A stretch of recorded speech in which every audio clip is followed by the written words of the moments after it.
Hey everybody, we are continuing our devotion thoughts based on our study on Wednesday nights called The Thread. And we're looking at the story of the Bible. So we're going to look at Genesis chapter 1 verse 10. And that verse says, God called the dry land earth, and the waters that were gathered together he called seas. And God saw that it was good. Let me ask you a question. If someone lets you borrow or use something that they value, what is normally your attitude towards it?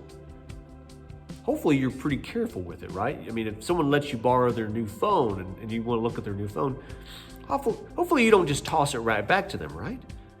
Well, maybe you do, I don't know, but you shouldn't, right? Because we realize when our friend values something, well, we should value it, at least like a phone or stuff like that. So we respect the fact that it's theirs.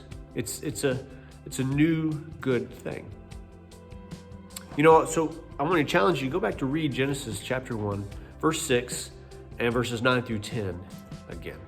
It's kind of a combination of what God did on days 2 and 3 of creation. And the creation account pictures God crafting and shaping the universe. And the cool thing about the account is how often God steps back at the end of the day's work and summarizes what he just did. Throughout the creation account, God looks at his handiwork and proclaims it what?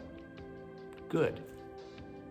God was pleased with the work he did. He looked at the order of things he has created and he says, hey, that's nice work. Here's a random question. Have you ever considered how you view God's handiwork? Like, what is your attitude toward the world that God has made? It's an interesting question, don't you think? Here's the deal. God values his creation. That includes the earth, the animals, includes other people.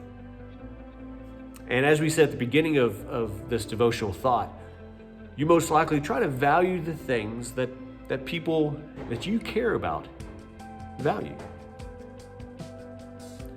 The way we treat God's creation, and that includes the earth, the animals, other people.